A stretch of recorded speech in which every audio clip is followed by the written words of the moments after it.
Pessoal, eu estou aqui com o professor Vitor Haas, da Universidade Federal de Minas Gerais.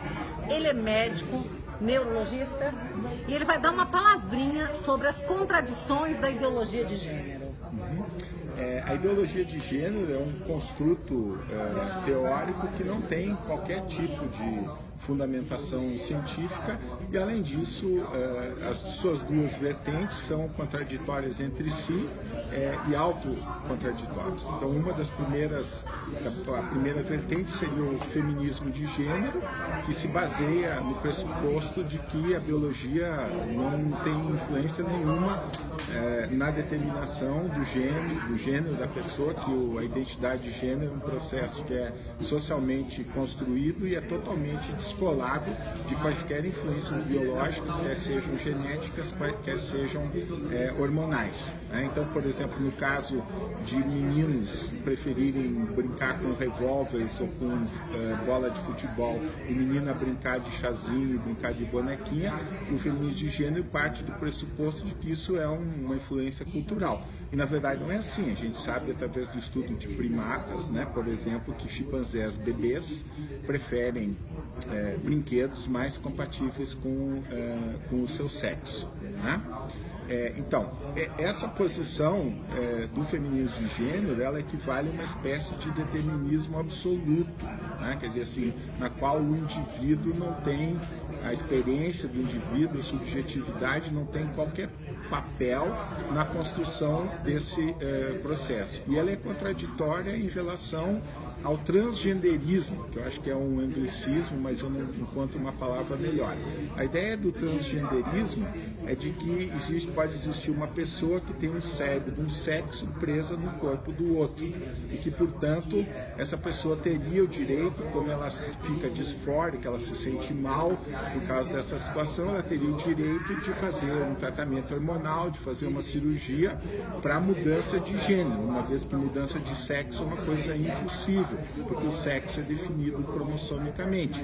E, além disso, essas pessoas requerem direitos especiais, ou seja, elas querem que o pagador de impostos financie esses tratamentos, que são tratamentos caríssimos. Então, eu tenho questionamentos do ponto de vista ético se isso é uma coisa aceitável ou não é aceitável, né? Então, essas duas posições, elas são contraditórias entre si, elas representam polos opostos de uma forma de determinismo que cientificamente não se sustenta. O comportamento humano e animal, ele é multideterminado, qualquer comportamento humano ou animal complexo, ele resulta de um processo bastante complicado de interação entre múltiplas influências genéticas e influências experienciais. Esse processo ele é indeterminista, ele é probabilístico, não existe esse determinismo absoluto que é postulado por essas duas vertentes da identidade de gênero. Essas duas vertentes da identidade de gênero, elas são autocontraditórias também, porque elas, vamos dizer assim, procuram satisfazer uma necessidade individual, a frustração do indivíduo com o seu próprio gênero, a sua disforia, a sua inconformidade com o seu sexo, que é uma sensação subjetiva que muitas pessoas experimentam, que você não tem o que fazer em relação a isso. Isso faz parte, isso existe, isso faz parte da vida. Tá? Mas isso aí é totalmente incompatível com uma visão, né, do ser humano que vamos dizer assim, parta do princípio de que os seres humanos têm uma vontade, que eles têm um livre-arbítrio, que eles têm uma capacidade de tomar decisões, de fazer escolhas, de perseguir objetivos na sua vida. Além disso, essa ideia, né, do cérebro de um sexo preso no corpo de outro, ela também é complicada porque ela envolve uma espécie de raciocínio tudo ou nada, como se existisse um cérebro tipicamente masculino e um cérebro tipicamente feminino, a não ser em casos assim muito extremos, muito raros, de doenças raríssimas. Isso aí não existe. Por que não existe? Porque existe uma variabilidade muito grande das características psicológicas. E existe sobreposição entre as características psicológicas dos homens e as características psicológicas das mulheres. Existem homens que são mais femininos, entre aspas, e mulheres que são mais masculinas, entre aspas. As diferenças intersexuais, as diferenças dos homens entre si, elas são maiores do que as diferenças dos homens em relação às mulheres. Então essa ideia, né, do cérebro de um sexo preso no corpo do outro, ela é uma forma de raciocínio estereotipado, ela parte de um tipo ideal que assim não corresponde a uma realidade objetiva. E isso não quer dizer que no caso da disforia de gênero não haja uma base biológica. Existe um outro transtorno que é chamado disforia de parte do corpo.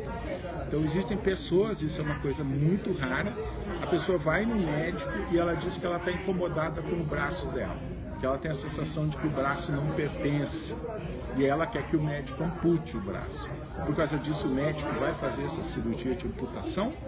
Então existem alguns dados mostrando que a pessoa que tem essa disforia de parte do corpo, ela tem perturbações nas representações cerebrais do próprio corpo.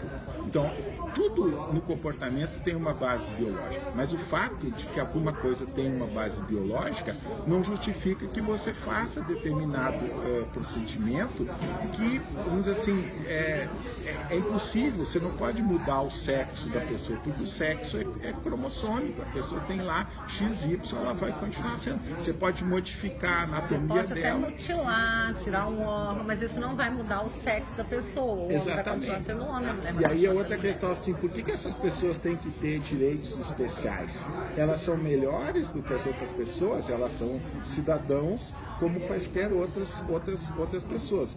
E se elas quiserem fazer esse tratamento, eu não sou contra, quer fazer. Mas faça as suas custas, não as minhas. Por que eu tenho que pagar isso? Tá vendo? Ah? Ok. Gente, é uma aula, né? E isso é um médico que é especializado em neurologia, né? Então, lacrou, né, pessoal? Valeu. Tá bom. Muito obrigado. Tá?